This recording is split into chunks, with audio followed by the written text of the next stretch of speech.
Howdy, I'm Ryan Person. I fish the Bassmaster High School circuit for Missouri, Arkansas, and Illinois. It's called the National Youth Fishing Association. Um, we just fished a event on Lake of the Ozarks in Osage Beach, Missouri, and it was a tough event. We ended up taking 80th out of 277 boats. It could have been worse. We caught one fish. It was a 13-inch spotted bass. It weighed 1.15, I'm pretty sure. But it wasn't the smallest one fish out there, and it helped us survive the event and save us an Angler of the Year points. But Lake of the Ozarks is a 15-inch largemouth and smallmouth length limit and a 12-inch spotted bass length limit. So we started out the day.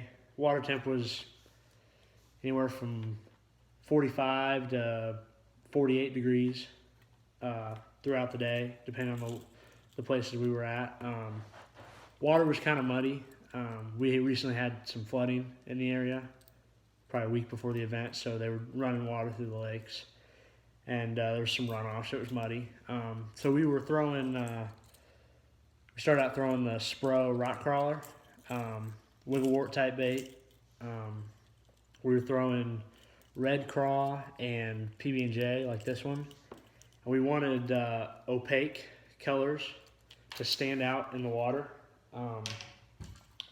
and to give them something natural and easy to find. That's got some pretty good rattles in it. And then my partner threw pretty much exclusively all day a Ned rig, 3/16 ounce Ned rig. This is a green pumpkin. And then he threw a June bug colored one in that muddier water. We caught some largemouth, some short largemouth on the rock crawler on the Ned rig. But what we had the most success with was the SPRO mixed stick 110 jerkbait in a white side, either a purple top or a darker color top. This is a Tennessee Shad with a green back. So we probably caught 20 fish throughout the day. The one keeper was caught on this jerkbait.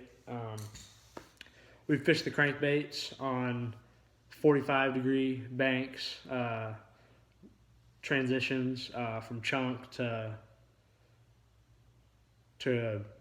gravel and ledge rock to chunk rock, and we did that for pretty much all the baits, all on those 45-degree north banks with the southern wind blowing on it, warming up the water, pushing all that warm water up against those banks. And with the crankbait, we throw it at a 45-degree angle on those banks and just as close to the bank as we could, and just reel it down, get it off that first ledge, reel it and make contact with rock, and then pause the bait, and then start reeling again. A lot of times on that pause, they would just grab it, and you'd go to reel, and there'd be weight.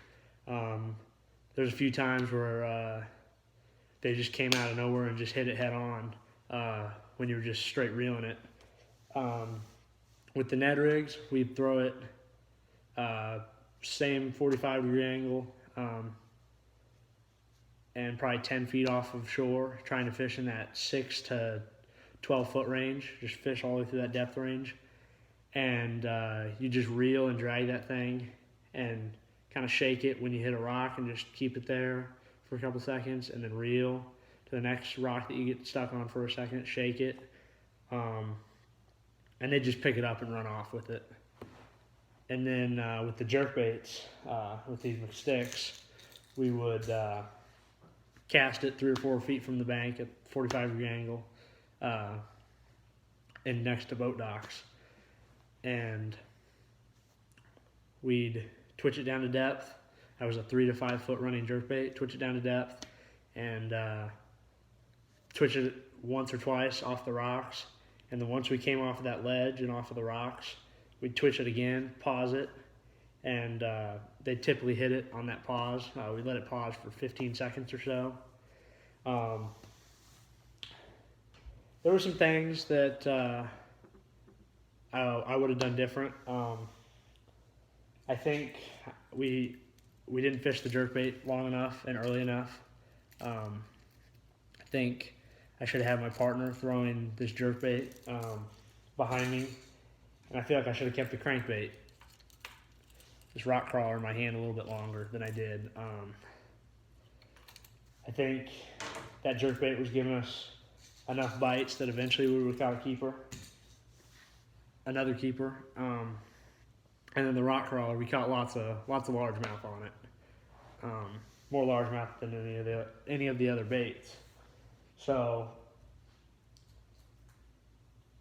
but just with that jerkbait style fishing, I think we should have upsized our twitch bait and tried one of these SPRO S wavers. This is a 6-inch bait. I mean, I got pretty big hands, but it's a pretty large bait compared to a mixed stick. It's a big bait, and I think that bigger profile would have given those bigger fish a target and would have produced the better bites.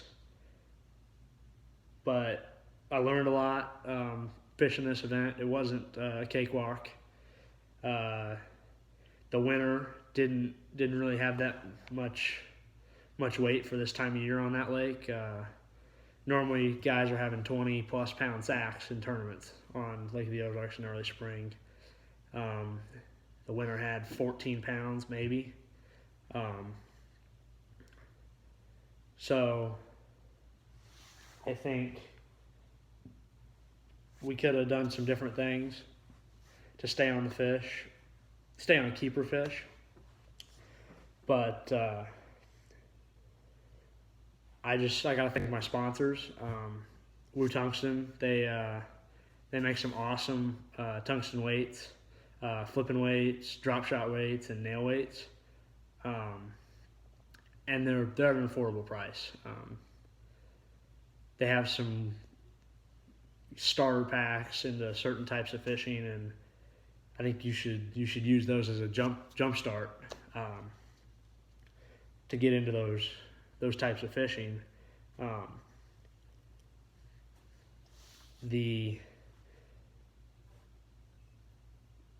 The apparel they make, like this sweatshirt, I have some neck gaiters and some gloves that they also make, and some hats.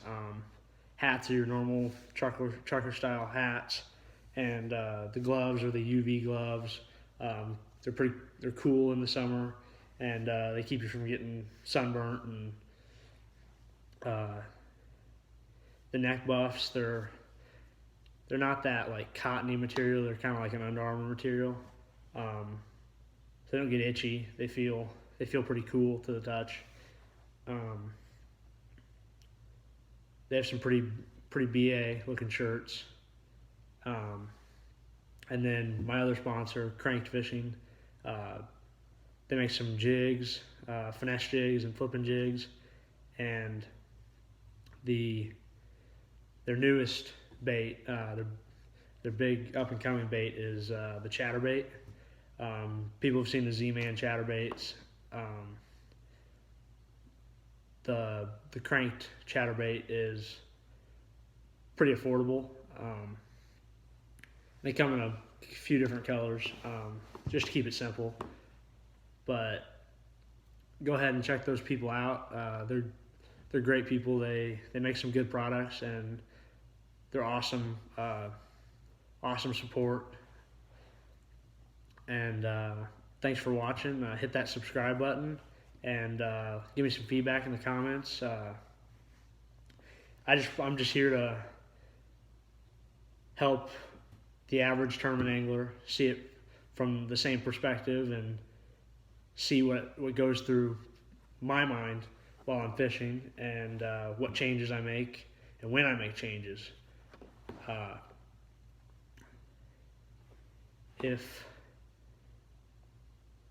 If you guys have any questions, any video requests, I'm going to be doing fishing reports on the lakes we fish on the weekends, and tournament recaps like this one after every event, and I'll do some fun fishing videos with a GoPro every once in a while, just to show you that I'm not just blowing smoke. So thanks for watching. Good luck, and be safe out there fishing.